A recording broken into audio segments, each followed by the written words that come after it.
Hello दोस्तों, क्या हाल चाल। स्वागत है अभिनंदन आपका चित्तौड़ एकेडमी पर। आशा और उम्मीद करता हूँ आप सभी स्वस्थ होंगे, मस्त होंगे और अपने पटवारी की तैयारी जबरदस्त तरीके से कंप्लीट कर रहे होंगे। तो मैं आपके लिए लेकर आ चुका हूँ आज साइंस की क्लास। साइंस की क्लास ऐसी रहने वाली है आज जो आपके लिए मस्ट वॉच लिखा हुआ है, क्योंकि आपके लिए ये बहुत ही ज्यादा जरूरी रहने वाली क्लास है। आज की क्लास में वो प्रश्न पूछे जाने वाले हैं जो 20 प्रश्न ऐसे हैं। आज की क्लास में 20 प्रश्न ऐसे हैं, ऐसी थ्योरी है जो आपके लगभग हर पेपर में 100% पूछे जाने वाली थ्योरी है। तो आज आपके लिए आज का जो ये सेशन होने वाला है साइंस का, आपके लिए बहुत ही ज्यादा इम्पोर्टेंट होने वाला है।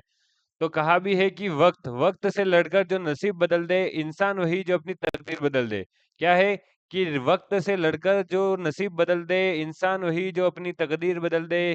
कल क्या होगा कभी मत सोचो, कल क्या होगा कभी मत सोचो, क्या पता कल वक्त खुद अपनी तस्वीर बदल दे। तो वक्त के बारे में मत सोचो, बाद में वक्त तो अपनी तस्वीर बदलता ही रहेगा।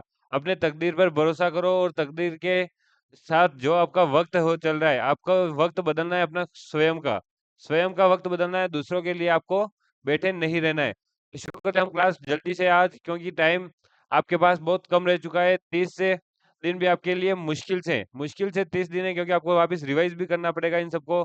तो शुरू करते हैं कि पहला प्रश्न है, माइकोलॉजी में किसका अध्ययन होता है। आज के जो सेशन होने वाला है बहुत इंपॉर्टेंट है, हम जल्दी करेंगे पर इम्पोर्टेंट सेशन है, बहुत ज्यादा इम्पोर्टेंट है। पूरा देखिएगा, समझिएगा और ये जो प्रश्न है इनको बिल्कुल रट लीजिएगा, एक तरह से रट लीजिएगा। ये प्रश्न आपके लिए बहुत ज्यादा इंपॉर्टेंट रहने वाले हैं, 100% आने वाले प्रश्न है। तो माइकोलॉजी में किसका अध्ययन होता है, तो आंसर हो गया इसका कवक। कवक आंसर हो गया। कवक के बारे में कुछ दे रखा है कि कवक प्लस शैवाल, हमने पहले वाली जो साइंस की क्लास हुई थी उसमें भी हमने बात करी कि लाइकेन लाइकेन एक सहजीवी पादप होता है। इसमें कवक और शैवाल दोनों साथ में रहते हैं। क्या कार्य होता है, कवक शैवाल को रहने का स्थान देता है, जल देता है और अन्य पोषक तत्व देता है। और शैवाल बदले में क्या देता है, क्लोरोफिल। इसमें जो शैवाल में जो क्लोरोफिल होता है उसके कारण ये प्रकाश संश्लेषण से भोजन बनाता है। और ये भोजन किसके लिए उपलब्ध करवाता है, कवक के लिए। इसलिए कवक शैवाल के लिए स्थान और जल अन्य पोषक तत्व उपलब्ध करवाता है, और शैवाल इसके लिए भोजन उपलब्ध करवाता है। इस प्रकार लाइकेन सहजीवी पादप हो गया। बात करें इन प्रश्नों की, ये वाले प्रश्न आपके लिए डबल स्टार जैसे इंपॉर्टेंट है, डबल स्टार लगा दीजिए, इनके लिए डबल स्टार होना ही चाहिए, क्योंकि ये बहुत इंपॉर्टेंट है। कोई सा ना कोई सा प्रश्न इन चारों में से आ ही जाता है कि एपीकल्चर किसे कहते हैं। एपीकल्चर किसका रूप है, किससे संबंध है, तो मधुमक्खी पालन से। सेरिकल्चर की बात करें तो रेशम कीट पालन। विटीकल्चर आपके अंगूर की खेती, ये वाला इंपॉर्टेंट बनने वाला है, विटीकल्चर अंगूर की खेती।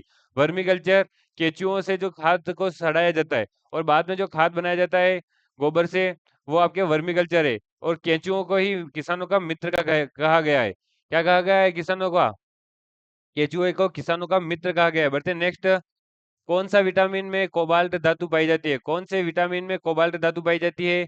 तो आपके सामने आंसर भी दे रखा है कि विटामिन बी 12। विटामिन बी 12 में आपके कोबाल्ट धातु पाई जाती है।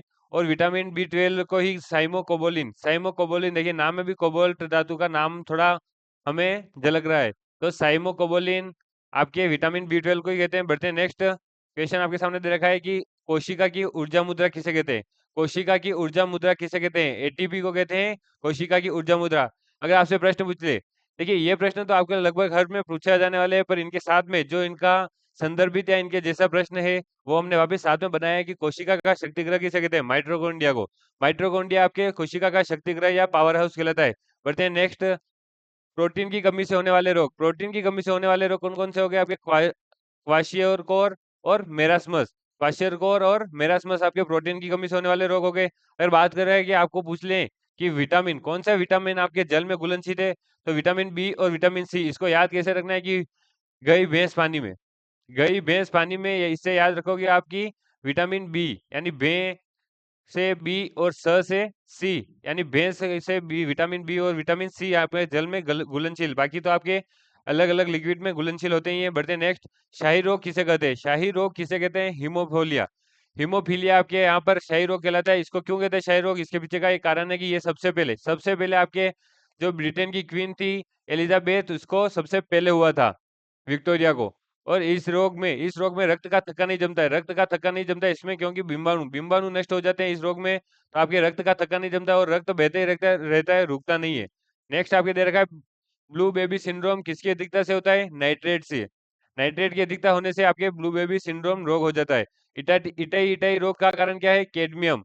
बिल्कुल, ये topic to topic, point to point आपको याद रखने की इटाई इटाई रोग का कारण कैडमियम और मिनीमाता रोग का कारण पारा या Hg।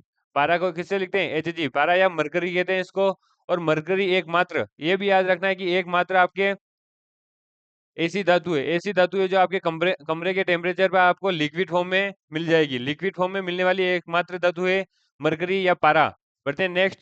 रक्त में सर्वग्राही समूह होता है, रक्त में सर्वग्राही समूह होता है AB+। AB+ आपके सर्वग्राही समूह है, यानी ये सबसे ले सकता है और सबको देने वाला O-।